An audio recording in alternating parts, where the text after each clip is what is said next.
How are you today? I hope that you're doing well. Now, the youth are in a place in their lives where they need guidance, where they need exposure, where they need experience so that they can be able to make informed decisions about their lives and to end up in places where they're supposed to end up.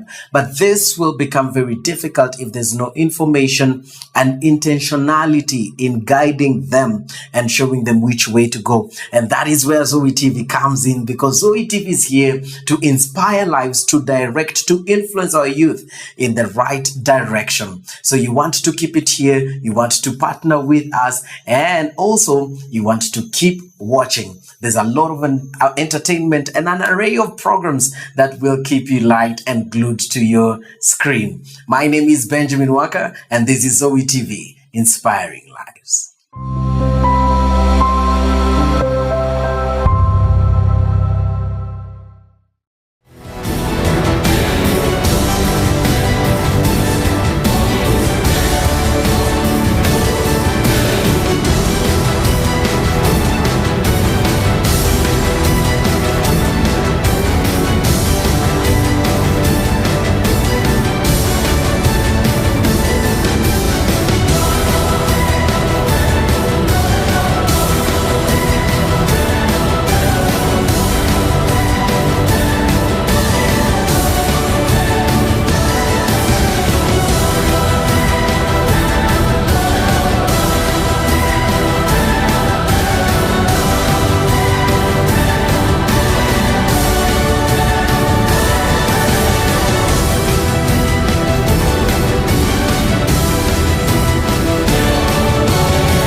Very good morning to you, wherever you are joining us from. Welcome to Zoe Breakfast. This is Zoe TV. We are here to inspire lives, to drive clean content. And it is our faith, it is our hope that you're getting inspired and that you have content that you can view, you can watch with your whole family without wondering what's about to show up right now. I mean, we just want to provide that safe viewing, safe watching that you can have with your entire family that also impacts your life, that brings inspiration, that brings hope, that brings encouragement. And we are so glad to have the opportunity of coming to your screen, to your living rooms. Thank you so much for choosing Zoe Television this morning.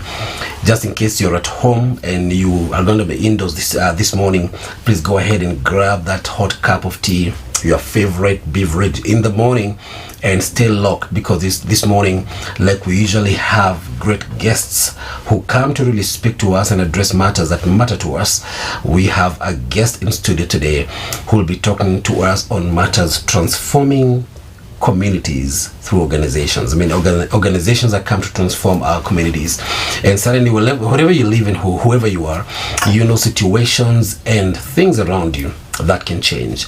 And sometimes it takes people that have a certain burden towards that particular cause to bring the transformation that is needed in our societies and in our communities. One person can't do it at times. It takes an entire organization. But these organizations are driven by people. They're driven by men. They're driven by stewards who are people of integrity, who carry the burden for certain needs within our communities. And that will be our focus this morning as we host a gentleman who has done a lot of work that is spanning across Africa, Asia, America, and having a great impact in the real lives of people. And I don't want to preempt too much. We'll be having him to tell us a lot about what they are doing and how they do it and how he got on this journey. I think that's an amazing thing to know, how he actually got onto this journey, because sometimes watu wengi wanafikiria tu serikali saidia, lakini wakati mwingine wewe ndio serikali.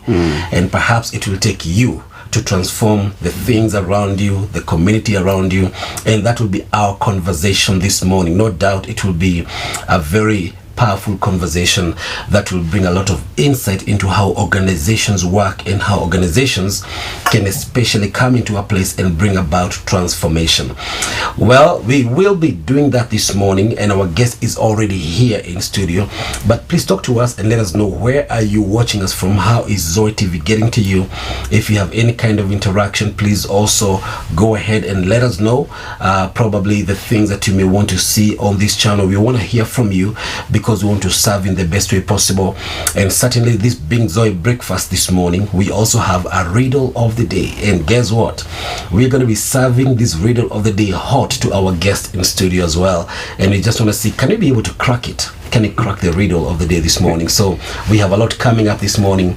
Just stay tuned. We will take a very short break, but on the other side of this break, we get to introduce our guest who's already here with us in the studio. So wherever you are this morning, stay tuned, stay locked.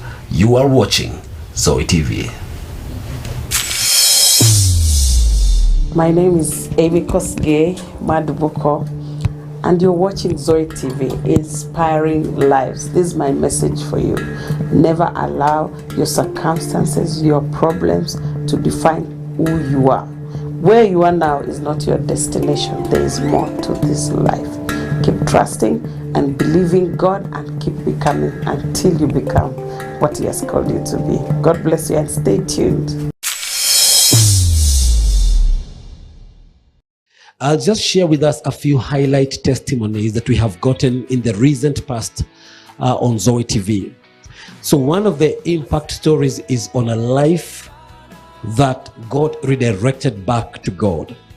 So recently, a sex worker reached out via SMS after watching Zoe TV and resolved to change her life. And I'm going to read her exact message that she sent to us through our studio phone. And she said, "Hello Zoe TV, I'm gonna leave out the name." And she said, "Today I watched your programs and have been touched in my heart. I gave up on God and started working as a sex worker after trying many businesses. All failed to pick up. But from the last week, I have been feeling I want to come back to God, not knowing how. Please help my heart and my life. Thanks." That is just a message you got from a sex worker. We have no idea whether she was watching that from her own house or from a guest house, from wherever she was. But this kind of messages is what we live for. For people who can say that I have watched, I have been touched, I want to change, and I want to be transformed. We've received a message from a university student who was struggling with depression, and they watched Zoe TV, a Zoe TV program late one night. And as they continued watching, they found hope, faith, and purpose. Today, they are back to school. They are serving in church. Not only that, they are actually mentoring other people. We live for stories like those as Zoe Television. I'll give you another case of a family that got restored. A couple who on the verge of separation began watching Zoe TV. Some of the relationship content. Today, their marriage is restored, their home is peaceful, their children are doing well. I'll just share with us another scenario as to why we have the drive and the motivation of doing what we do. And this is a young creative who partnered with Zoe TV and was given a platform. Their talent that was once hidden found a home. Today, it is impacting thousands of people, spreading positive faith-based messages, and can go on and on and on.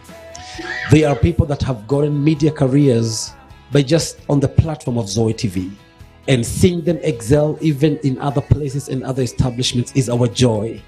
To know that we were involved at a critical point of their lives when they are finding themselves, and they found themselves, and some of these people are indeed doing very, very well. So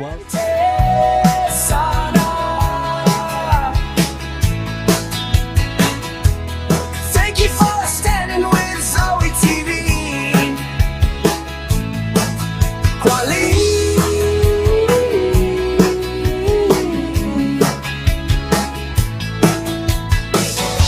To Copa Moja, you support is touching lives and taking home. welcome back. You are watching Zoe TV. This is Zoe Breakfast, and we are right here in studio. We rise up every day in the morning to serve you inspiring content that can be able to build you up, encourage you, give you hope, because part of what we do here is to drive clean content as we inspire lives and as we share the hope of God with the people that view us from wherever they are. So we are here this morning, and like I said earlier on, we have a guest in studio. I am looking forward to hear from him, and I don't want to do much of the introduction because I may not do a lot of justice to what this man is doing and the lives that he's touching. But Reverend, karibu sana. Asante sana. Karibu sana hapa Zoe TV. I'm happy to be back.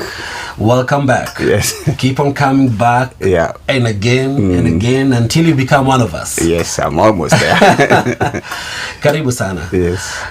Maybe for somebody who's watching it today for the first time, who is Reverend Sammy Mwangi? All right. Sammy Mwangi is Kenyan, born in the village from Muranga, and grew up in this country.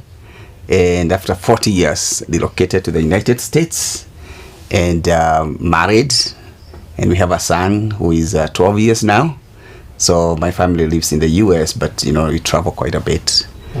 And I guess that's my brief introduction.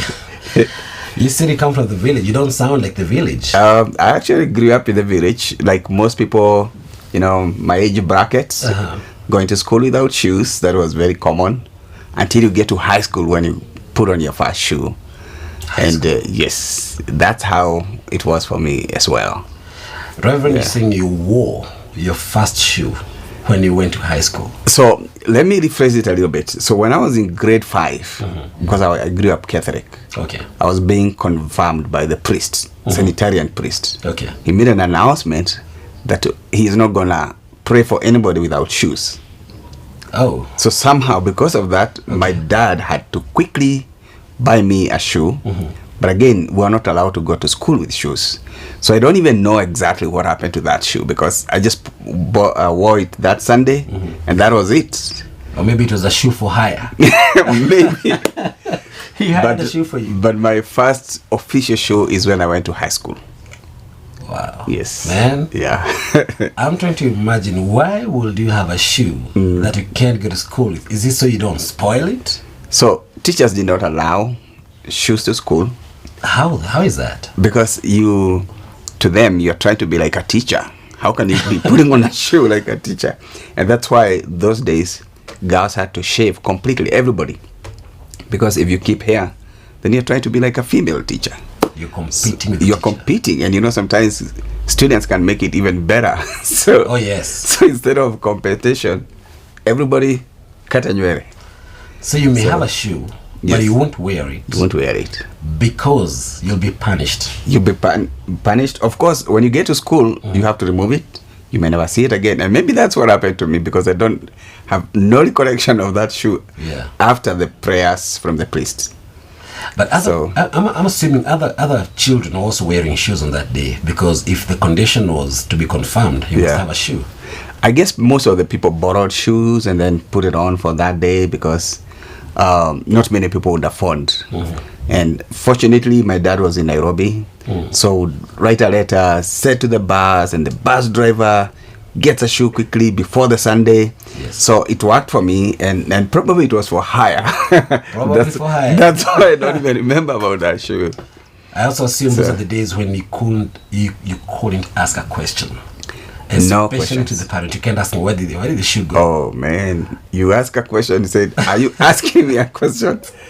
So you listened, you didn't talk. That was it. That was the rule of the day. Well, some things we may never quite fully understand, especially I have a little bit of experience growing up in that kind of a way. Yeah. But there are people that may not quite understand just how do you go to school without shoes? How is it like, putting on a shoe will be perceived as competing with a teacher? I mean, it's a whole different generation. It's a completely, I look at the girls today in schools and they are braiding their hairs and I'm like, wow, they look so beautiful. And I don't know why, people couldn't do that in our time. But I guess it's a different dispensation, and that's why parents who are in their late 40s and 50s, they don't understand because they find their kids asking them questions. Yes. And they're like, why are you questioning? But they don't, and they are coming from how their parents brought them up. Absolutely. But I think now we need parents to also transition and understand, oh, these are different dispensation, a different breed of kids, and we have to understand how to, bring them up. Very interesting, because now as a parent and you're raising a young man, does it ever sometimes come up as a point of conflict internally? I mean, you have to manage it. Yeah, it does. When you think about how these children are growing, the kind of questions they want to ask, and they want to know the why. Yeah. Versus, how you grew, there was no questioning. There was not even questioning, even the opinion. The opinion. Your opinion was not needed. Sometimes my son would tell me why, and I would wonder, why is he asking why? And sometimes I actually tell him how I couldn't tell my dad why. Yes. And then he'll ask why, why couldn't you ask him why? I'm tearing up because I think it's very interesting. But again, the only thing with that relationships we had with our parents, it's also bad that you couldn't really have a relationship. So I called my wife when I was on my way coming. Okay. And my son was already asleep. He heard us talk and he woke up. It was like 11 p.m. He said, I want to talk to daddy. Okay. I would never have done that with my father. No. I would be hiding rather than wanting to talk to him.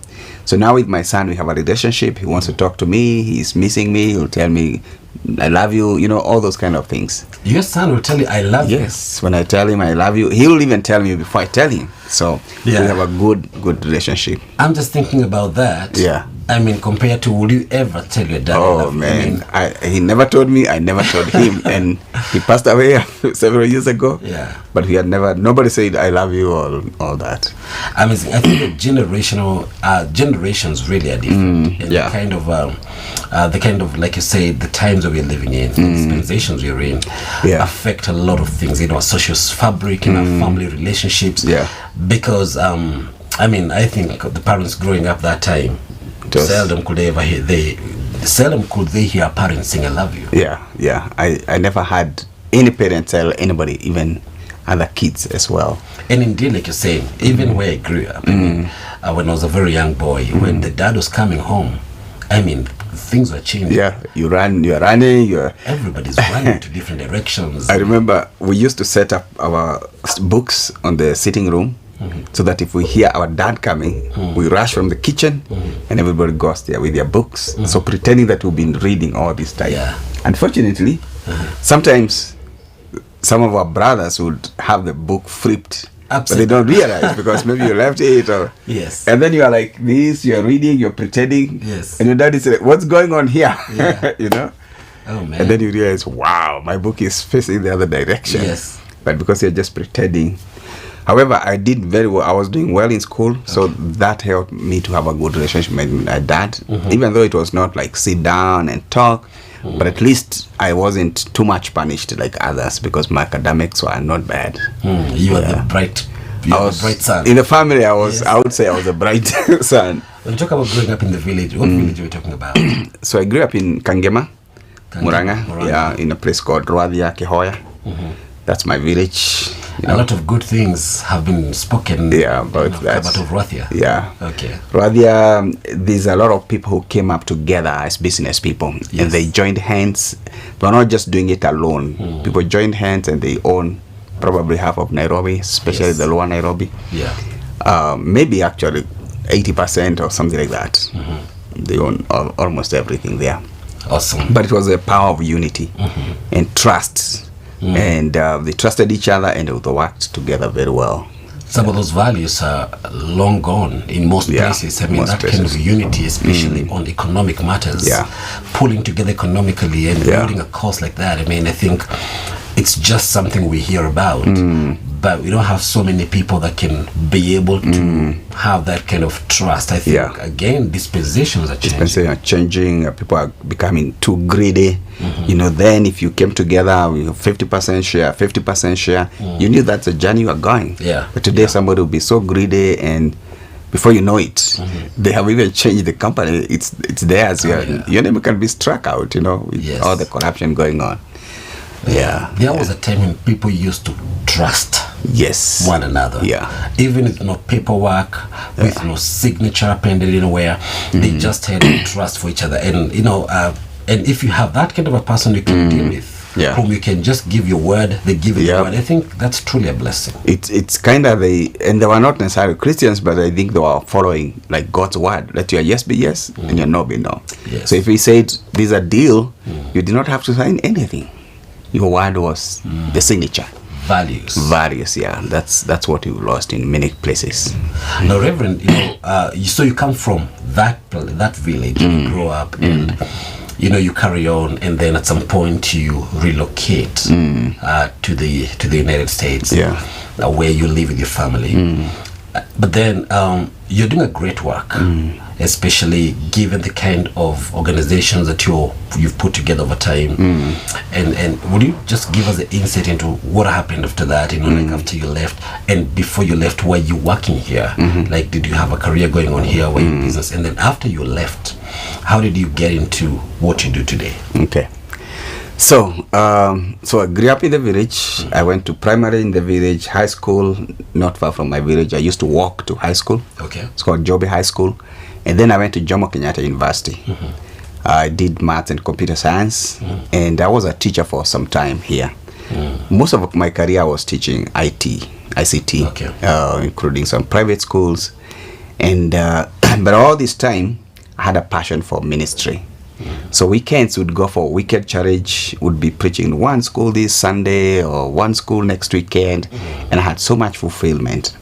So it got to a point I was like, I am teaching, I have a good job, I have a nice car, but I get fulfilled so much in the weekend when I go out for ministry, than the whole of the week. And I started feeling like maybe God is saying something to me. So at one point I resigned my job and I went to do a master's in divinity at Next.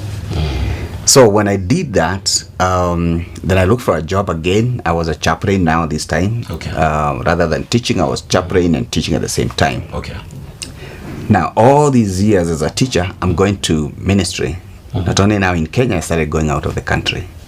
Rwanda, I started going to Congo, I started going to Tanzania. But it's Congo when I felt the greater connection. I met this tribe called the Pygmies.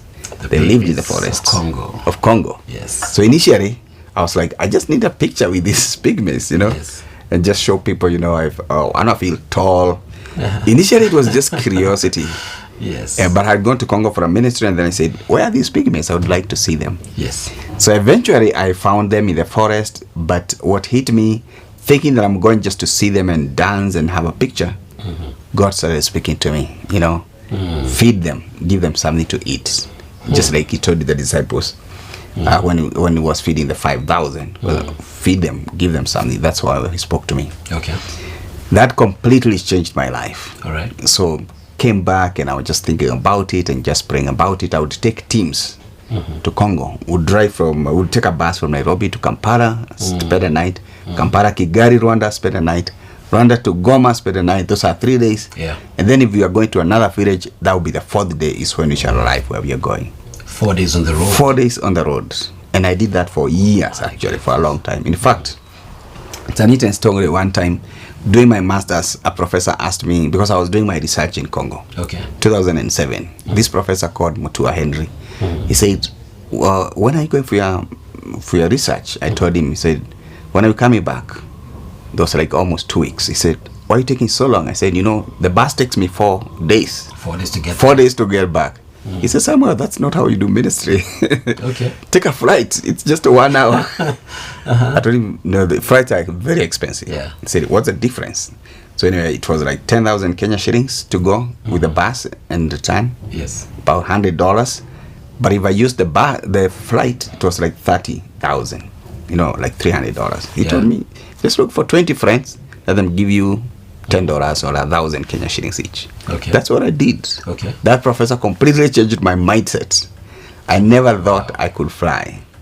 My mindset was, mimi ni mtu wa bus. Kuna wale watu the thought of flying is far-fetched. Oh, that was so far-fetched. Think about it. But within 2 weeks, I had already raised that money. Flew to Congo, actually. There was a flight going direct to Goma. 1 hour, 15 minutes. I couldn't believe it. I am very thankful to that teacher. Since then, I never used the bus again. So my mindset was changed. And I knew even if I don't have money and have friends, they can support me. People support a mission. support a good cause. That changed my mind. Amazing. Yeah. Even how you come across people like those. But there's quite a lot in your journey, in your story, because at one point you're working as a teacher. Yeah. But you have greater fulfillment when you're doing ministry over the weekend. Yeah. And I thought of how sometimes there are many people who are caught up there. I mean, they have a job, what they do. I mean, eventually you would resign like you did to focus a lot more into pursuing your masters and furthering your heart for ministry. But then there are many people who are stuck between what they're getting paid for and what their passion and their purpose really is. And there are people who sometimes don't quite understand that season because they assume that sometimes where you work has to probably be your passion. And there are people who don't quite get the understanding that you've got. That this is what I'm doing, this is my job at the moment, but I have this calling. How do you balance those two? Yeah, and it's not easy because sometimes God might have called somebody as a teacher. I know so many Christian Union patrons who are doing an amazing job. Oh yeah. You know, they take care of the Christian Union. They are actually the pastors of that church. They are. That Christian Union. So that could be actually their total fulfillment right there.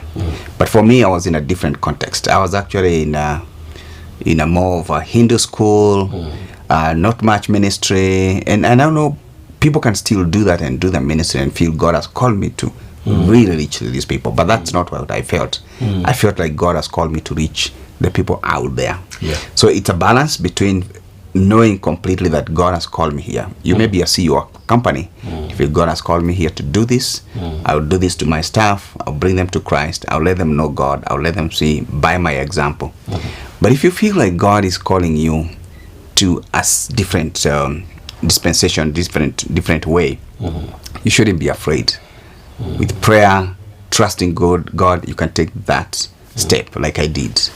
And jump into that deep and see God providing. In fact, I struggled for a few years, but I'm so grateful that I took that step because my life is completely different now.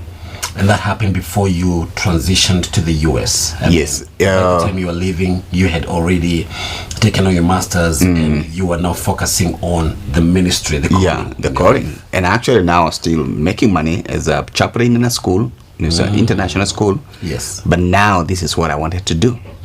So you can see I was a high school teacher. Now I'm a chaplain in a high school. Yes. But now I'm fulfilling every day. I'm waking up to do what I love to do. Absolutely. So I think people shouldn't fear sometimes, like, what happens if I take this transition? Oh yeah. If God is really leading you, He will make a way for you. The question is, and I'll just serve it as I'm having it in my mind. The question: how do you know God is leading me? Because there are people who have these ideas, they have these interests here and there, and so forth and so on. Because, like you did, suddenly it was not a blind move you're making. You knew God was leading you. But how do you know this is not just my wishful thinking? This is not just my imagination. This is not just my ambition. This is God leading me. How do you know that, Reverend? I think one is through prayer. Meditation, and then there's that peace of God. You know, that peace that God gives you. You know, I can't remember the day I signed that letter. Your resignation letter. It was 2004. Okay. July 19. Okay. So because I had that peace, and I first of all wrote it and kept it, and I was praying to feel like that peace, and then when that peace came, I signed it. Yes. So I think if you feel like you are really struggling with something, just give it time. But if God is giving you that inner peace, and you feel, yes, this is a way, and of course, it's good to listen to that voice. This is a way, walk in it. Don't just walk blindly, because a lot of people have regretted why they made several steps. But also, it's good to talk to people. Okay. I know there are people I talked to, they say, no, you cannot leave a job. But there are people who will tell you, if God is leading, please take that journey. And it's also good to talk to people who, you know, men of God of integrity, because they will also pray with you. Yes. And they will also tell you what they think God is saying in that situation. So don't rush. You're not competing with anybody, but listen to that inner voice and let the peace of God be in that transitioning. Yeah. I'm following your story, your journey, because there's a lot of people who can be stuck at a place where they just don't have the courage. I don't know whether it's the faith or just the confidence to step out. But what Reverend is telling us this morning is, if you have that burden in your heart and that calling in your heart, and then you realize it is not an excitement, because like you're saying, don't be in a hurry. Take your time. If it lingers, then you can pursue it. But there's some things that come in, and their thoughts and interests that can come and leave very quickly. But then you said it's very good to get counsel. And also it's good to kind of plan yourself a little bit, because finances, for example, it's a big thing. So I remember I approached a few people. I told them, you know what, this is what I feel God is leading me to. I want to leave my job. I want to go to a college. I'm going to be a full-time student, and I'll need ABCD. So a few of my friends, you know, like if you have a good job, you went to college, some of your friends will be also doing well. So I had a few friends who said, okay, I'll support you. There was a guy who actually gave me 5,000 Kenya shillings every month for those 3 years as a student. Wow.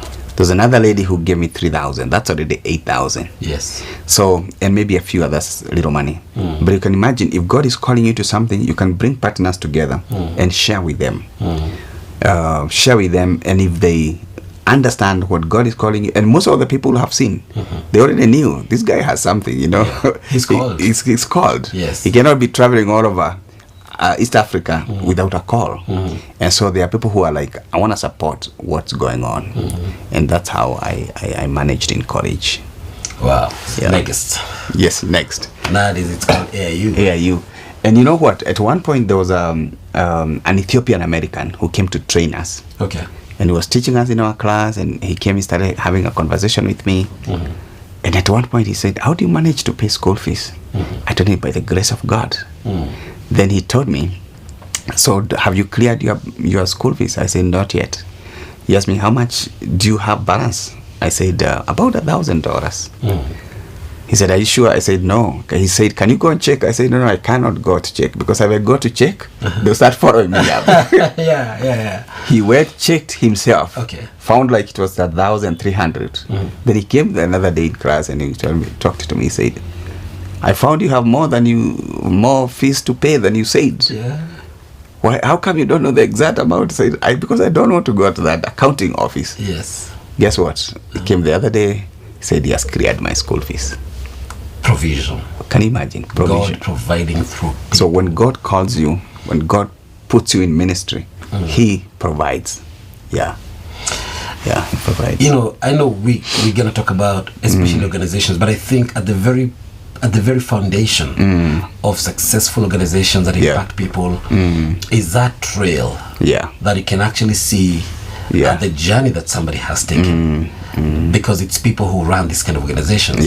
But there are people, if you can just take a minute and address, there are people who are very sure probably they heard from the Lord. They're very sure, you know, that, and other people actually also told them, you know, looks like God has called you. But they find themselves at a place where they are struggling.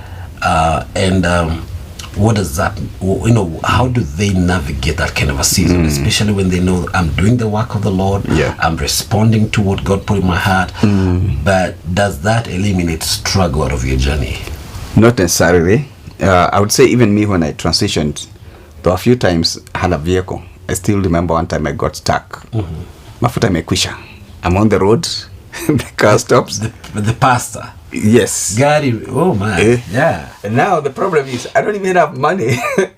I don't have money. To even go buy that gas. Because it's one thing to be stuck. And have money. You can take a motorbike and you know, go buy and come and put. So I'm there and I'm saying I don't know what to do now. Somebody came, stopped there, asked me, because maybe sometimes people think maybe you need jump start or something. And I said, actually, it's not jump starting. I don't have gas. He said, okay, he can rush me to the petrol station, gas station. So we went there, and I actually told him when we were there already that I don't have the money. So he ended up buying for me little fuel, like 200. I went to put the car and went my way. So you know, it feels so bad when you're in that situation. Yes, it does. But then you know God is taking you this for a reason. You know, Mm-hmm. today I share that testimony. Maybe somebody who is going through some hard time, just to know that you will get out of that. You may be Go out stuck. of that. You may be stuck now, but you'll not be stuck forever. Yes. You know, problems don't come forever. It's for a season, and that season will always be over. So Yeah. so it's possible to even have planned everything, but still go through some hard times. And God sometimes allows us to do that so that we can be an encouragement to somebody. If I just say, oh, I transitioned, I saw God in everything, then I may not be of help to somebody who is struggling. So I went through some issues. I struggled with a few things, but God still came through. And here I am. You know, Reverend, what's really blessing me about your journey as well is because a lot of people only talk about their stars. They never talk about the scars. Yeah, yeah. And therefore they hide, they cover the scars. So a lot of people who are going through a tough time, they cannot even be vulnerable Yeah. with these people because they feel like, you know, by going through a tough season, you are failing. You're failing, yeah. And there are also people who can really rub it on your face, Yeah, and they never quite share with you that they have been stuck at some point of their lives. And I think it's very profound when people get to hear about the journey, you know, before the glory and before the success and before all these things and before the things that God has eventually done, how the journey looked like. And I think the more we can hear about those kind of journeys, the more people can be encouraged when they go through those kind of seasons. Yeah. Well, now you transition. Okay. And now you have this heart for the pygmies, and you're doing your masters, your project and all that, and your research in Congo. Yeah. How did this now evolve into the organization that you do? So when I was in Next, AU, as you say now, Africa International University, one of my professors again was called Dr. Sesi. Okay. Dr. Sesi was teaching us missions. And when I was doing my research, he told us in class, make sure that the thesis you write, don't just keep it on the shelves. Okay. Transition it to either a project or a book or a proposal. I still remember him telling us that. Okay. So for me, I decided it's easier for me to do a book. Okay. So because you already have the material, Yes. it's academic, but you can now change it to, you know, an easy to read. So that's what I did. Okay. So I had a book called The Pygmy World, The Endangered Babuti of Congo. Okay. So then 2009, I meet this lady. I was still teaching as a chaplain. I meet this lady from America, and she tells me, oh, she came visiting to our school, an exchange program. She was an author. She had a book. She gave me a book, and I said, and I'm also an author. I gave her my book.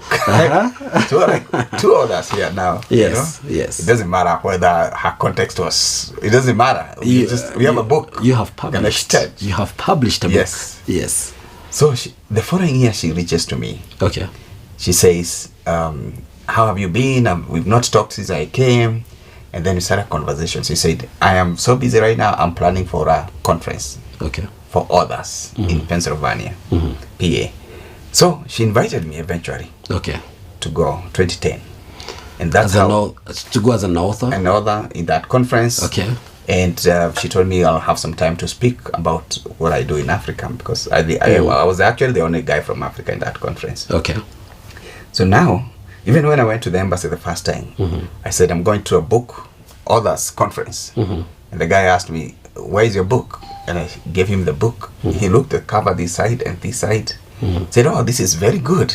And that's how I got my visa. He did just that. This is very good. This is very good. That was it. That was it. Okay. And so I went there for that book conference, and I started now talking about the pygmies in the Congo. Tell them they need school. I'm working hard to get them a school. And I had, Americans are very generous.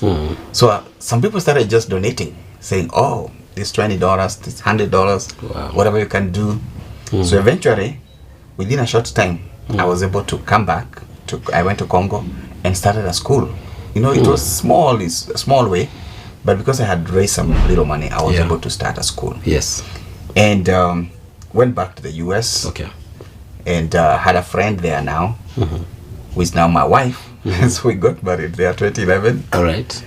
And we got married October 1st, 2011. Okay. October 31st, same month, we started our organization. Okay. Because now I was talking about the pygmies, but we don't have an organization. Yes. People are giving me checks, but they cannot rate my name.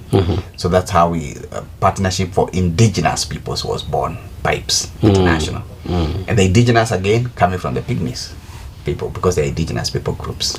Wow. So that's how it was born, and the rest we can share more. Yeah. Yeah. You know, people can see as though, like now, if you just pull that part of your journey, where people are writing checks for you even before the organization. Yeah. There are people who have organizations, there are no checks coming in. I mean, you're already getting a check before before the organization. And there are people who can assume that, you know, like, how do those things happen like that? But actually, you've walked a journey. Because the way I follow your steps, I mean, this journey began way back. Yeah. As a teacher, having a heart for missions, and then going on to actually go out of the country, and people don't talk about the long journeys in the buses, connecting 4 days in a bus. That is long, that is tedious, that is really, really tedious, when you have to travel beyond the road for 4 days, minister to a community of people, then you're back again on the road for 4 days. I mean that's, you are paying the price for it. It's true. There's a price you paid for it. I mean, all these journeys of getting stuck by the roadside and running out of gas and running out of cash, and people, you know, there are people that can actually see things going on when it is a season when of a breakthrough, and they assume that there's no journey. I think everything has just been smooth. But I think it's first of all commitment, but also walking that journey faith-free. Yes. But also authenticity. So there was something about what I was doing. When people saw the book, and I'm talking about the pygmies in the Congo, and I've written about them, they're like, wow, this guy is steps ahead. Because a lot of people go and say, oh, we are working with this team. Oh, I want to start a children's home. People don't want to hear you want to start. No. People want to hear what you're already doing. What are you doing? And you're authentic about it. And so they come in to say, we want to support what you're already doing and supporting yourself. Even when I started our organization, you know, we supported ourselves, that organization, for some time before now we got a lot of more people coming in. But as you said, it's a journey, and why everyone must be willing to walk that journey. Absolutely. Don't just wait and say, oh, I started this, it's not working. It should work if you follow the right steps. It's a journey. Be persistent. Be persistent. Be patient. And be authentic.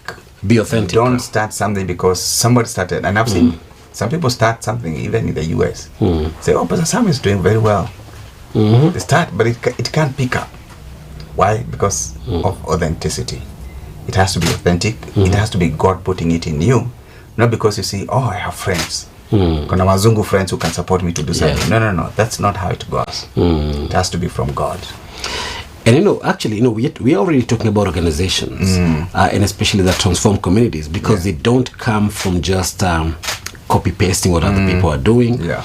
There are people also, Reverend, who can start an organization so that they can get funding. Exactly. I mean, all kinds of things. For you, it is something you are already doing. So the organization was not anything new. It was just structuring what you are already doing. And will you talk a little bit about the vision?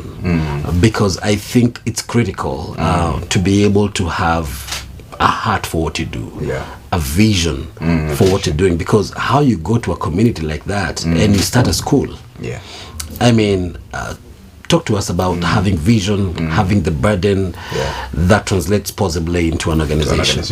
So I think for me, first of all, going to Congo was God sent. It was more. I love traveling a lot. And I travel. I've been to 26 countries now. The least just being Ethiopia last week. But one. So I love traveling. So going to Congo was good for me because you know, it's part of my hobbies. But when I went there and saw the pygmies, and I heard God saying, you give them something to eat. And it was I heard that voice from him. You know, it's not like audible or all that, but you know how God speaks to us. In fact, when I heard that, I had to go and look at my Bible from the book of Mark to see how he puts it to the disciples. When he was asking, give them something to eat. They've been with us, they are hungry. We cannot just send them away. And the disciples are saying, no. we're in a remote place, there's no food. Even if we were to buy food, it would cost us so much. But God said, you give them something to eat. In other words, he's saying, you have what it takes to feed these people. Yes.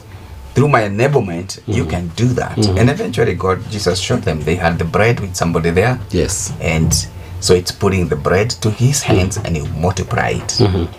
So when I was in Congo, when I had that message, that was a vision that God gave me. So now it's how do you follow up the vision? If you now know God is really telling me to come to these people. Yes. And let me tell you, it was not easy because the Pygmy people kind of have a tendency of entitlement. Okay. You are coming as a guest, you have to bring us this, you have to do this. Okay. And then they are not always very trustworthy, they are not very honest. I remember one time we bought them some nets to go fishing because they said, oh, if you buy us nets, we'll be fishing, you don't have to worry about us. Okay. Bought them 2 nets, each $400 each. $400. Yes, so they are big, they can go and catch a lot of fish in Lake Kivu. Yes. Few months later, I went there. There are no nets. They've sold them. So, I said, why did you sell? I said, oh, we decided to buy goats instead. Oh, okay. And guess what? They showed me the goats they had bought, several of them. Okay. But when we went to see the goats, the guy who was riding the motorbike, that was E.G. Irat, he told me, Pastor, umedanganywa. They say pastel. Yeah. Wamekudanganya. Yes. They have lied to you. Yeah. Said, why? Those goats are hired, like my shoe. Those are hired goats. Goats for hire. Goats for hire. Yes. So I told him, I told him, tomorrow morning, come and pick me up from the guest house. Okay. The guy took me there. There were no goats. There were no goats. I asked them, where are the goats? They couldn't say anything because now they cannot go looking for them. Yeah. The owners have already taken them to wherever. So, and yet, I still continue to work with those people up to date because it was not my idea. Yes. It was God's idea. Yes. So it's me to know, how do you now deal with a community like this? How do you help them actually to start being honest, to understand, we are there for them for a long time. It's not just a short term. It's not just a change.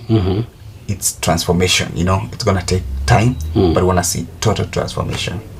So it's a journey. It's an interesting journey, and you have to go. You have to be patient. You have to go. You have to listen to God and walk that journey. Reverend, you're talking about that because many people, when you talk about an organization, they have a very conventional mindset about an organization. CEO, director, what, people don't quite think about the transformation. What is the difference? How do you distinguish just between conventional and how do conventional organizations transition into becoming transformational? So I think everything initially will start small and very small. Okay. Where, for example, as a founder of Pipes, I was doing everything, before we started hiring people. Okay. So you are the one writing letters, you're the one mailing letters, you're the one rushing this place, you're the one, you do literally everything. Yes. You're calling people, say, oh, come pick this, you go, you pick. Come do this, you go, you do. I'm the one going to Congo. Yeah. And then, as you start to grow now, you start to form structures. Later on, I got a board members that now I'm under them. Initially, you are the one at the top. Yes. You're making all the decisions. But as you grow, you say, okay, now I need a board to oversee. Then you realize I'm actually now under the same people that you chose. Yes. And you called and you told them, I want you to be my board members. They actually start telling you no. I remember there's a time I told my board members I would like us to do a fundraiser in the US. They said no. Okay. We cannot do that. And I couldn't believe it now that I am now tied. Yeah. But is that the beauty? Yes. To understand that, oh wow, so now I am here. I want to do something, but I cannot. And you start now also to pray for them for guidance and working together. But the same board, 2 years later, they said, Samuel, I think now we are ready for a fundraiser. Okay. And they helped me to do that. And these are board members who are Americans. And so when they say we'll help you, they will help. Yes. But can you imagine if I said, no, we have to do it by force? And that's the mistake a lot of leaders do. Because they want to still be that conventional where you are the boss, your word is Final. Yeah. It's like the Bible.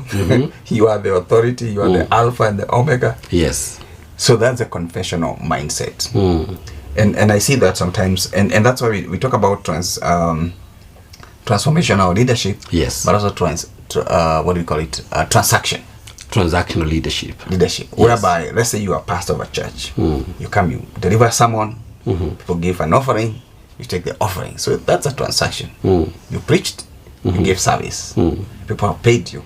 You know, quote unquote. Yes. That's a transactional. It's all the people who, usually there are many people who go for prayers to some pastors, and they go with an envelope. Yeah. So you pray for them, they give you an envelope. The transaction has happened. So nobody even to thank the other because you prayed for me, I gave you the money. Yes. But transformation is different. In fact, you can be a pastor, somebody who come for prayer, you pray for them, and then you go back to your pocket and give them something because maybe they don't have food. That is true. So we'll pray and give them. So that's now transformation. You are now changing that life of that person. That person who one time might be so rich. You see, it's Pastor Jenga who helped me. I'm gonna go and be a blessing to them. Now that's completely different because it's the change, not just the change. And so change is small. Transformation is big. Okay, change is at okay, I get it. And change is temporal sometimes. You know, if you found a guy who is drinking beer and all that, falling in the traps, help him through and he stops drinking. That's a good change. It's a change of behavior, change of attitude. But then you need to move that change from changing him from stopping to drink to transforming his life. Wow. You know, where he can now support his family. He can take his kids to school like other people. He is proud to have a family. That's when we now say transformation is happening. You move from change to transformation. This person might even transform their own community, their own society. Because it's not just a small change that happened, but you made that change to transition to transformation. And that's how, when we talk about transformational leadership, that's how we distinguish between those two. So we have to learn, and especially founders, we even have something called founder syndrome. Yes. Because as a founder, and you know that because you founded a lot of things, Zoe and all that, there's always that syndrome. It's like everybody's consulting for every decision sometimes, and you have to let people know, now, this is not my thing, now this is our thing. So you can make decisions on your own. I can be, probably one time I'll not be there, you'll not be there. So people have to start understanding. Move from convention, now move to transformation. Move from the pastor as in charge to we are in charge. And anybody, God can raise anybody to lead Pipes International. I don't have to always be the leader. And so I was able to move from being the one doing everything. Now we have structures in different countries. We have leaders. In Kenya, we have a team leader in Kenya whom I actually don't do things without consulting.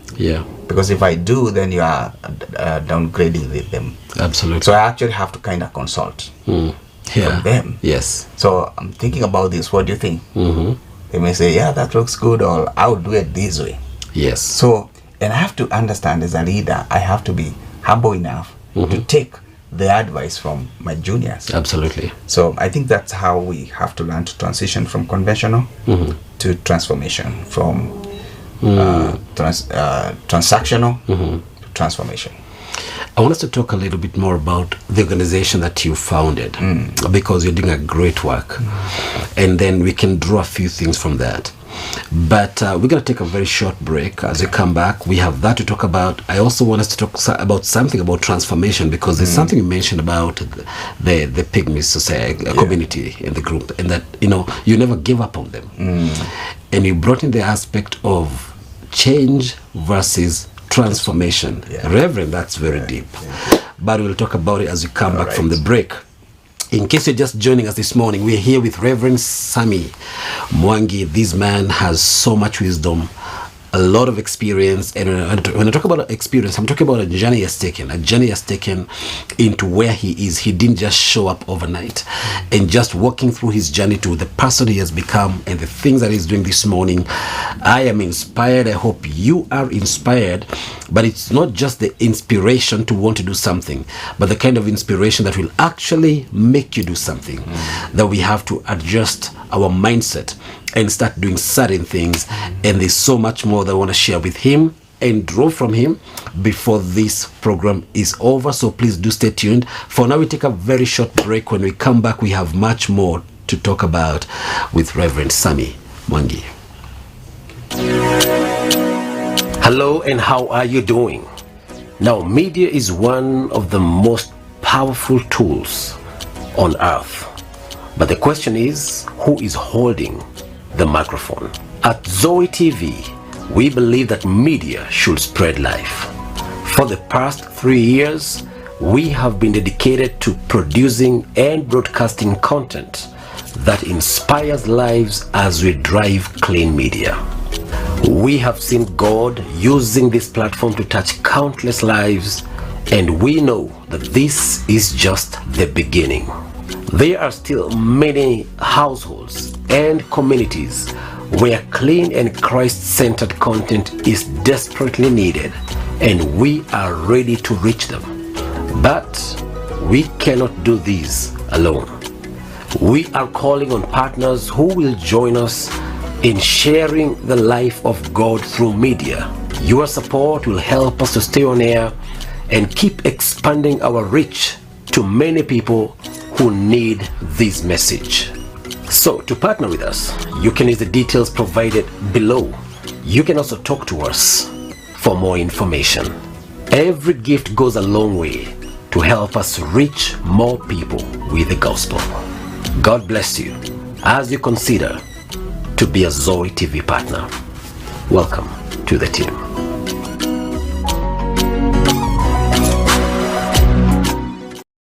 Hey, how do you do? Now, let's think through a scenario together. Suppose you have a child whom you love dearly. You want them to have the best education, the best school, the best teachers, and therefore you go out of your way to make sure they get all that. You stretch your finances with great sacrifice, and you manage to do what it takes for them to go to school. You settle all the costs that you're supposed to settle as a parent. And then that child whom you love, they never attend school and they never go to class. I can't imagine the disappointment of a parent. But God has done exactly that for us. He gave his very best, paid the ultimate price of sending Jesus to us and for us to die on the cross, paid the price for our healing, our victory, our deliverance. He did all that so that we can have access to things that we wouldn't have access to if he never paid the ultimate price. That's what we're going to be focusing on every day this week from 6 a.m. to 7 a.m. in the morning as we pray through the power of the cross, getting ourselves to believe God for every benefit that Christ died so that we can partake of. Please join us every day in the morning as we kick off the day in prayer and in the presence of God for this series, Praying Through the Cross. See you then. God bless you. You are watching Zoe TV. Welcome back. You are watching Zoe TV. This is Zoe Breakfast in the morning, and this is a place. This is how we kick off the day every day, as we come together with this kind of conversations that uplift you, that encourage you, that give you hope, that give you another perspective. Life can be tough. Life can have all these kind of voices that are speaking to you, but we're here, and as we do as much as we can and as much as possible as God enables us to get guests and people who have walked the journey. They are walking the talk, and we have such a gentleman this morning who is doing a massive work in terms of transforming communities and lives, and it's a wonderful thing to just meet these kind of people who have walked the journey, and they are not shielding the challenges that they have gone through from us. They are real people that are doing great things. And when you listen to some of these people, you also realize that if they are doing these things, if I also can know what God is calling me to do, and if I can follow, if I can pick the counsel, and if I can borrow the principles, I can also get to a place where I can do great things for my community. We are with Reverend Sammy Mwangi. Welcome back this morning. Thank you. We are talking about transforming communities, even through organizations, that God sends you to a place and you come in initially as a person. Yeah. But given the magnitude of the work and the scope of the vision, you realize I can't do it alone. Yeah. And you start to put together a vehicle, an organization that you're working with. And this organization requires that you're having people. Yeah. And at some point you find you're the founder, but the people that you also bring along who also converge for the vision are not driving the vision. Yeah. And I think that's a whole leadership conversation you can have there. Let's talk about something you mentioned. Earlier on you spoke about a time that you were reaching out to the Pygmies community in Congo. And you buy tents for them. Nets, yeah. Fishing nets, fishing nets for them to go fish. It cost you quite a bit. Yeah. And was it $4,000? No, $400. $400. Two of them, so that $800.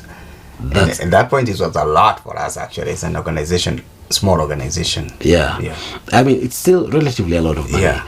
And you invest that money only to come back about a year later. A year later, it's all gone. It's all gone. They have sold it. I've sold it. And they have actually now, they are trying to cover up. Yeah. By getting goats for hire. Goats for hire. But the thing that stood out for me is that you didn't give up on them. I didn't give up. And I think I would say, first of all, it's just understanding it's God who sent me there. Okay. And I'm able to think, and I know I have honestly felt like giving up on that community. But I still remember God say, you give them something to eat. You feed them. So there's no way I'm just going to pull out. Yes. Because it's a small charity here and there. I think the idea for me is, what strategy can you use instead of giving somebody $400, $800 actually for both? What strategy? In fact, just recently, this year, we've sponsored 5 young men in Congo to do small businesses. Okay. Give them $50 each. Okay. So they are 5. This is 250. So not as much as we gave before, and now it's easier to track those 5. Number one, they were already doing something, little businesses. So we are not telling somebody, oh, can you try this business? No. We actually pick people who are trying to do some business, but they have no capital. They have so little capital. So instead of somebody having goods for $5 and trying to multiply that, we give them $50. Okay. So it just brings more goods, and they make way more money. So change the strategy. Don't forsake your vision just because something's not working. Don't abandon it. Don't abandon it. Just change the strategy. I know you're sharing that because there are people who give up and they actually withdraw very quickly. And I'm thinking, what if God withdrew as quickly as sometimes we withdraw? We make so many mistakes. Some of us wouldn't be alive by now. I mean, it's just the God being gracious. And sometimes you are the one who has received grace. Who needs to extend the grace, because that really touched me. Because there are people that will say, I'll never come here again. I'm doing all that I can to really support you. It's not like we have a lot of money and the little money we have, we give it to you and you can do this. You actually go on to lie. But Reverend Sam, out of that patience and that grace and what I can call, the King James uses a word, long suffering. Because that's out of that, what are some, have you seen transformation? Have you had moments looking at these people and saying, it was worth it? It has been worthwhile. Oh, I can tell you that community now, God has lifted them up. That very community, later on, we actually built a school for them. They were going to school in a church, where you have this structure. Grade 1 is on that corner, grade 2 is on that corner. So I went there one time and everybody's talking. All the teachers are talking at the same time. Somebody is singing. It's just chaos. So later on we said we could do something. So 2022 we started building a school. 2024, just 2 years ago, we opened it. We had built a school for 300 kids. Now it is at 600. What? They came, and then somebody saw what we were doing and said, "Do they get anything to eat?" We said, "No." Said, I can give them some small meal." So we give them porridge 3 days in a week. Okay. So because of that, more kids came. Now we had 600.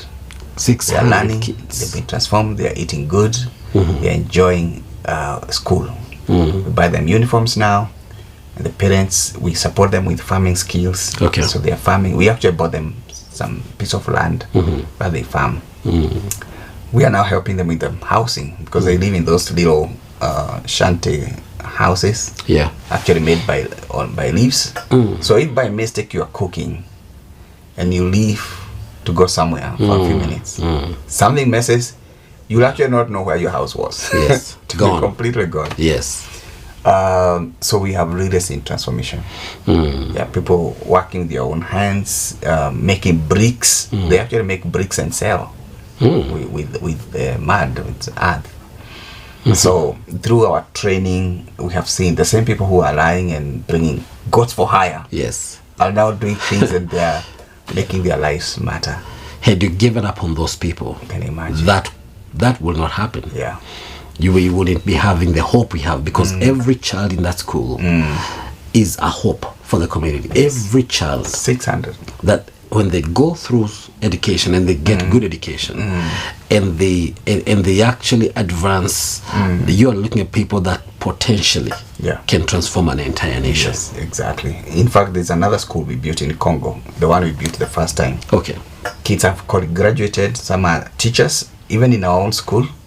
We have doctors, we have business people, we have teachers who earn way more than what our teachers earn in our school, and there were students in that school. So, as you said, if we didn't do something, those people would be maybe, without hope. But now they're feeding families, they are changing communities themselves. Those who are teaching, can you imagine how many kids they're impacting? Because they were impacted.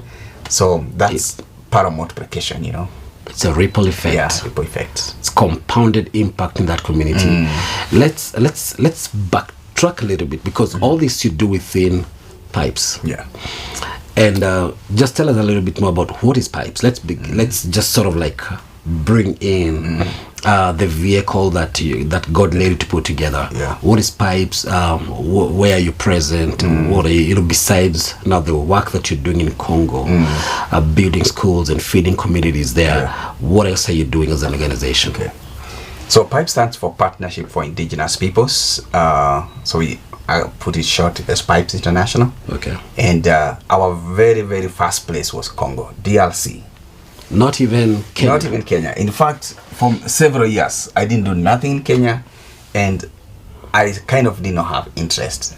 And maybe because it's in Congo where I first had God. But then we call it Partnership for Indigenous Peoples. So indigenous peoples are in many places. So the second part was Rwanda. Okay. When we went to Rwanda, we found the same tribe, the Pygmies are in Rwanda. They are called the Twa. Yes. Then we found the same people in Burundi called the Batwa. They are going through the same things. The same tribe of people. And neglected, isolated, in some places being raped, like it was happening in Congo, in the forest by soldiers there. And so we found all these people are going through the same thing. So we helped one country. We realized we should do the same in the other countries. Yes. And then eventually, God started speaking to me about Kenya, my country. And we started praying with our staff members, and we ended up in Namanga among the Maasai. It's an indigenous people group again. So it's kind of, that's our speciality. So we are now in Congo, Kenya, Rwanda, Burundi, Pakistan. Pakistan, we are there, and the US now. Pakistan, I went there the first time in 2016. And we are well welcomed, of course, and we share the gospel. There are places we open to share, but there are other places where you cannot go, and you cannot talk about Jesus. So again, the wisdom where to do that. Yes. But in all these countries, we are reaching vulnerable people, vulnerable communities, indigenous people groups, and we have seen God transforming lives in all these places. So what we do, because we can be everywhere in terms of leadership, we appoint leaders in those countries. And so they oversee. In fact, apart from Congo and Kenya, where we have a lot of our hands in terms of coordination. Yes. The other countries are coordinating themselves. So getting reports, I go there to visit and see what's going on. Okay. Because we work with established organizations. In Rwanda with a church called Victory Churches of Rwanda. And we have a sewing school there. So the church gives us the room and we buy machines. So our work now is just to pay the teacher. Okay. And we are training like 20 students at a time. Okay. So in school. Yes. They graduate, they get jobs and do all that. So we do that in Rwanda, we do that in Burundi, we do that in Pakistan. Okay. So our partner is the one who is in charge. We don't really interfere much with what they do. Yes. We coordinate and give them some finances. They give us reports. But in Kenya, we have greater presence now. Yes. We actually have 5 full-time staff members and 5 interns. So we have a team of like 10 at any time here in Kenya. With a center in Namanga, the Living Water Transformation Center, where, by the way, people are welcome for prayer there. We have a prayer center. We have places for training and all that. Yeah. And we are building a second center in Goriba, in Thika, near Thika. So that is more for the youth. It's called the Global Youth Center. So those are the 2 places that God has helped us to be able to establish. That one is still ongoing. And we really thank God. We just did the borehole. We have the water now. And we'll be taking the next steps. So those are the countries we are in. That's what we do. Mainly in terms of programming, discipleship is our greatest strength. So we don't just do evangelism, bring people to Christ, but we also disciple them. We actually like saying, like where I go to church in the US, our mission is help people find and follow Christ, follow Jesus. So finding through evangelism, people get, okay, now I have Jesus, then following as a disciple, faithful disciple. When you become a follower, you do what Jesus tells you to do, eventually becoming a disciple maker yourself. So that's our greatest strength. We have resources, we have books for discipleship. I think I'll be talking about that a little later with another program here. The other one is empowerment. We empower women, we empower girls, we empower families with sewing skills, as I said, farming skills. Now we have an adult literacy class in Namanga. We have a group of about, I think, 18 women that come to learn. And their aim, they said, want to read the Bible by ourselves. And already they are reading, they are writing, and we're so excited. And the third one is education. Like the schools we are building in Congo. In Kenya, we have some kids we sponsor in schools. We have a child sponsorship program where people say, I want to sponsor a kid in high school. Wow. And we link the donor with the child. So those are our 3 thematic areas: discipleship, education, and empowerment. Amazing. That's really powerful. And I wanted you to talk about what you do because I want to ask you something that I really wanted to really speak to somebody who's watching this. This person could have founded something, but they want to scale it into something that becomes an organization, not just something that is serving probably a small population, but something that can potentially scale. Like how you have been able to scale up and expand and have different centers of operation. But they are running something right now, and they just in their heart, they envision, they desire that it can be able to scale up and grow and expand. Will you share with us a couple of principles, and if you can look right into this camera and just share on some of the things that that person can be able to embrace, principles that will help them transform what they are doing into an organization that will transform communities? All right, I think that's a good question. And probably I should just talk more about through my experience. That's what I've learned. But I think prayer is always a very major thing. That's the one thing that you can't ignore. It's in prayer that God gives you direction. It's in prayer that you feel this is what God is leading me. It's through prayer that you get the right people, the right team to work with you. So prayer is number 1. But number 2, I would call it vision and strategy. You must start with a vision. And for me, my vision was more of God leading me to a need, seeing a need and saying, I want to do something about this need. I don't just want to see people hungry. I don't want just to see people dying. I want to be involved in making a difference in these lives. So having a vision, but then not just a vision, but strategy. How do I move from vision to results, to accomplishing something?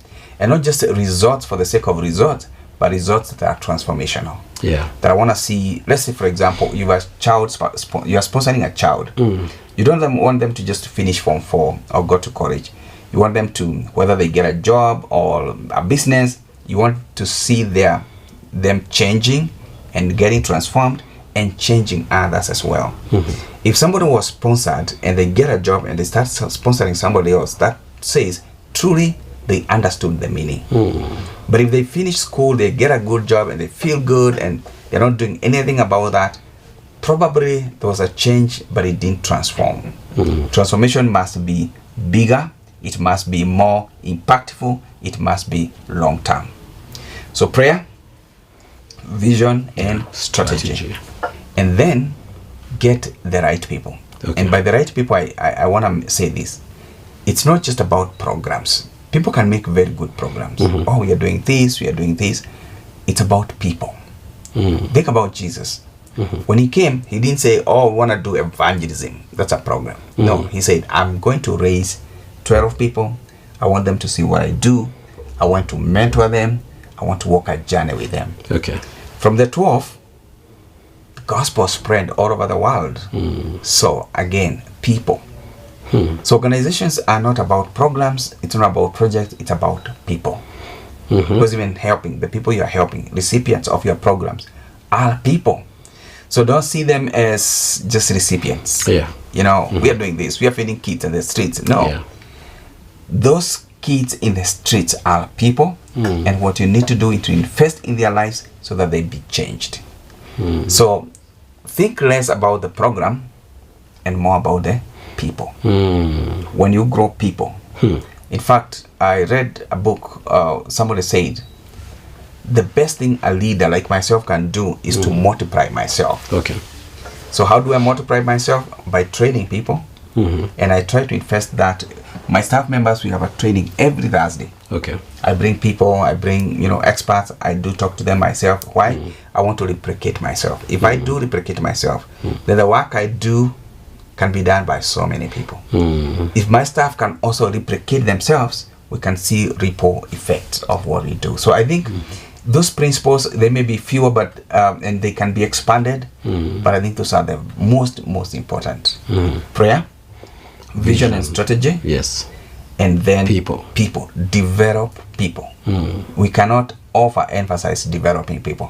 When you develop people, everything else gets to place. Whether it's your board members, and by the way, as a leader, maybe you have a small organization, you want to scale up, you must bring the people and listen to them. There are people who will bring people, but they're the ones who are making all the decisions. So it's like, okay, and I've had people complain. Yes. Even from a pastoral perspective, where the pastor has elders and all that, but it's what the pastor says will happen. Yes. So really, you are just there, like stooges just to be used. But as a pastor, as a leader of an organization like my organization, I have to listen to the people. Yes. I have to see their perspective. I may not like all the suggestions. I may not buy all of them. But I have to be buying some of them, and most of them actually. Yes. And that's why we have staff members, we have board members. Otherwise, why we don't need them. If you can't listen to them, you don't need them. Yes. So as a leader of an organization, listen to people, pray together with them, and help them replicate yourself. See yourself in so many other lives. Yeah. I'm following that people principle. I think is huge. Yeah. For you, I think you've been quick to identify people that you're working with, but there has also been people that were very strategic to come into your life. Yes. From the professor who told you that is not how you do ministry. Yeah. And they gave you a strategy, and you listened, and it worked. Yeah. To the author who comes around, and you also tell them, I'm also an author, and you share. All these are people. I mean, God sends people our way, and I think it's very important to be sensitive of the people that God is introducing to us at different seasons and stages of our lives. Yeah.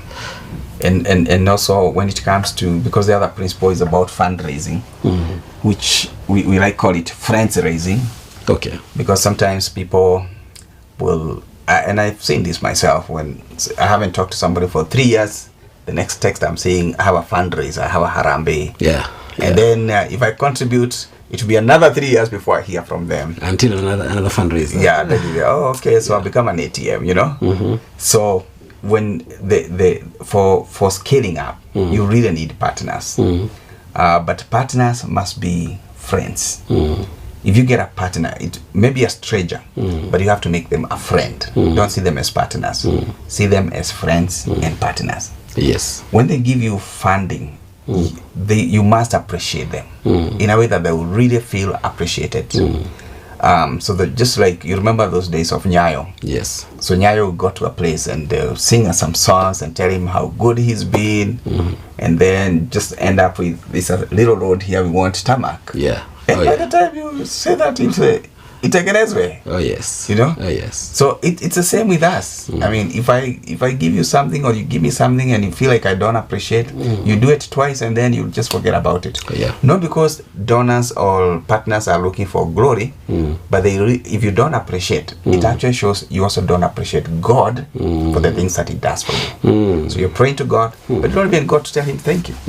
And you can see that in people who are not able to appreciate their partners. So I'll learn that by saying, recently there's a guy who gave us some money, and when I came here in January, I bought a nice carving, and I went and mailed to him, and he texted me and he said, wow, and it's not something expensive, but he said, I have to look for a special place in my house to hang it. So Wow.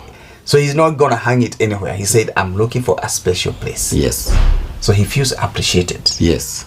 And I think that's what sometimes we miss. We don't appreciate enough people who do things to us. So spend a little of that money and appreciate them, whether it's a card or whether it's a text, but having something that you can see and remember, oh, Pastor Seth gave me this, you know, that makes a big difference.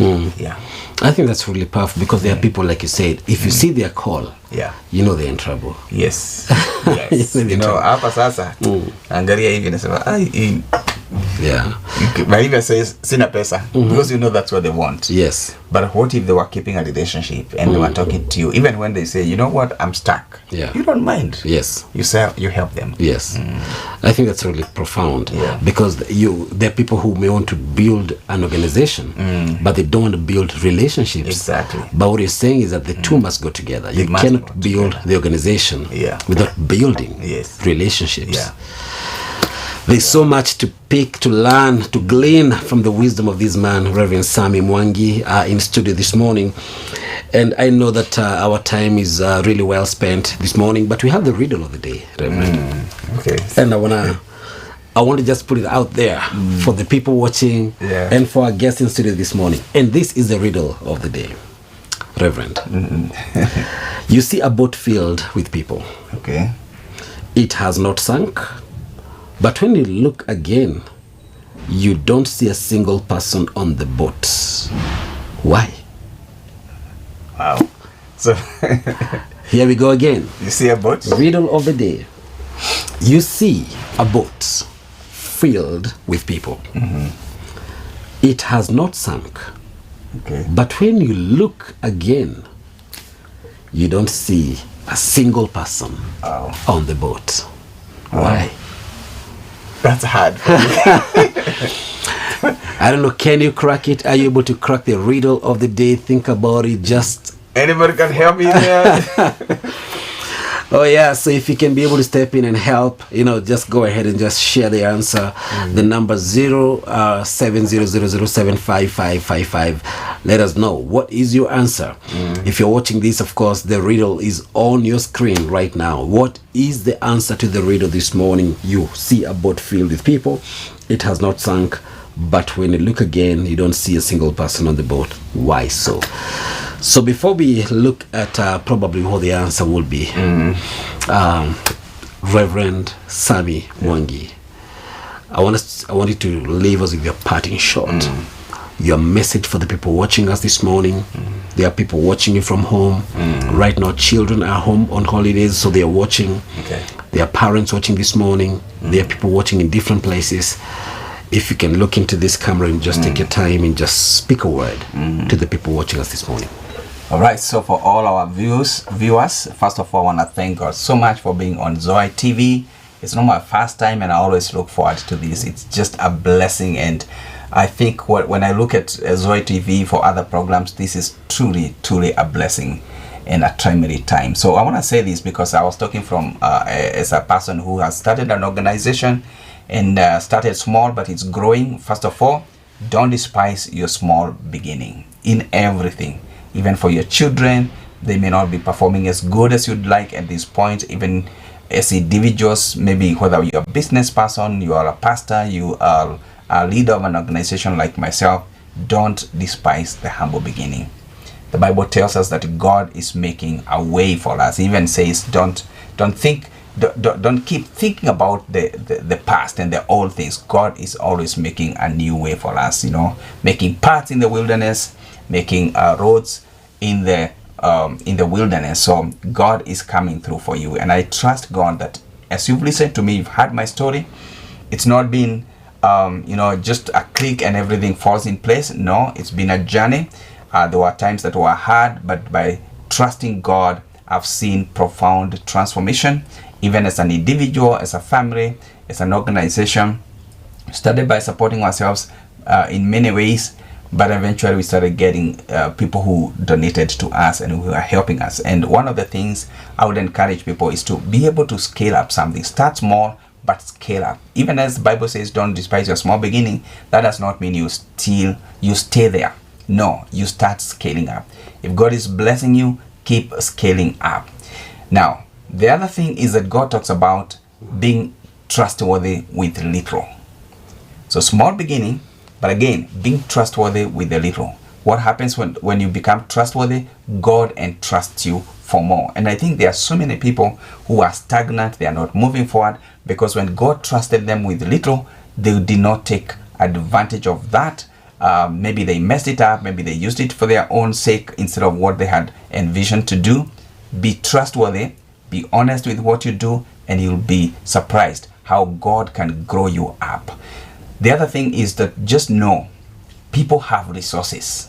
God uses people, and don't be afraid. Never be afraid. If you want to go for a mission trip somewhere and you don't have the funding, call a few friends who believe in you and tell them, I want to go to Mombasa for 2 weeks. We have a mission with this church.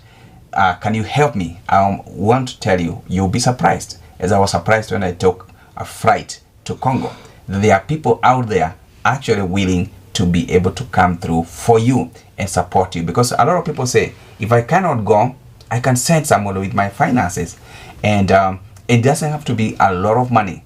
Maybe it's 200, it's 500. But when you think about a big number, volumes, then you have enough money to do what you are supposed to do. Whether you are feeding children, whether you are educating children, whether you're empowering women, whether you are sharing the gospel, whether you're preaching in the buses, because that's also a ministry.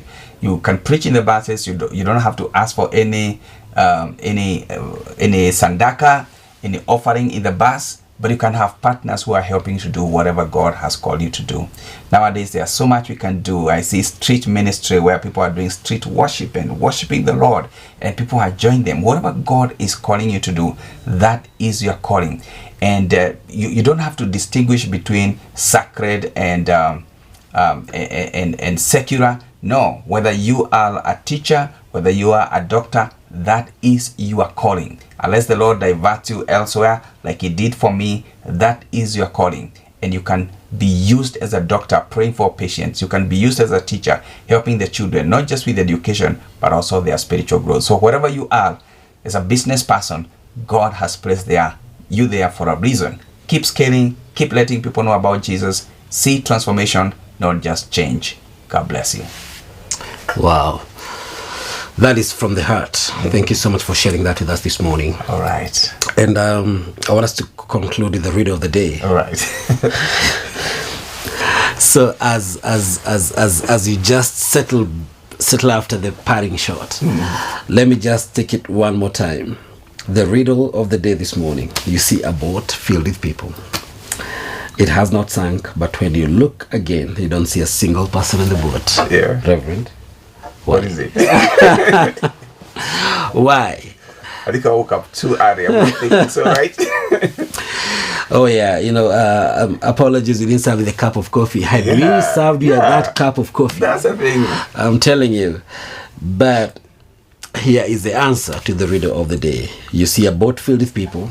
It has not sunk, but when you look again, and you're looking at the boat filled with people that has not sunk, you don't see a single person. It is because they were all married. There you go. It was right there. The answer was right there. Okay. You don't see a single person. Yeah. Well, once again, we are grateful. Thank you for making time to join us this morning and to be part of Zoe Breakfast this morning. We do this for you. And every time you are watching, you make it worthwhile. You make it count. And this morning, it has been such a wonderful time. Good moments fly very fast. And this morning, that's what I feel. Like time just flew. Like it just flew. Because we've had an amazing time this morning with Reverend Sammy. Finally, Reverend Sammy, if somebody wants to get in touch with Pipes International, how do they do that? We do have a website, which is again pipesinternational.org. Okay. So people can contact us there. And we do have our number there that you can contact us. Learn more also from us. We do have actually some free discipleship materials there, PDFs that one can get there. And of course, we have our Facebook, Pipes International. My personal Facebook is PST, Pastor Sam Mwangi. If you inbox me there, we can have a conversation. If you're growing an organization, you don't know how to, I'll be willing to help. So check my out, Sam Mwangi, PST, like for pastor. Okay. No dots, PST, Pastor Sam Mwangi, and we can have a conversation. Awesome. Yeah. That's on Facebook. On Facebook. All right. Yeah. Are you on TikTok? I am in TikTok. I don't even know what's my handle for TikTok because I'm not, right. But I post a little bit there. Okay. Yeah. So there you go. Please do get in touch with Pastor Sammy Mwangi, PST Sammy Mwangi. And certainly he's a man who can be able to work with you and mentor you, especially on matters building an organization that will have an impact in our communities, because we need more of that. Yeah. I'm just thinking about many other pipes that can come up in different parts of our country. Yeah. And we can be able to get people like him that can be able to bring about that kind of transformation in people's lives.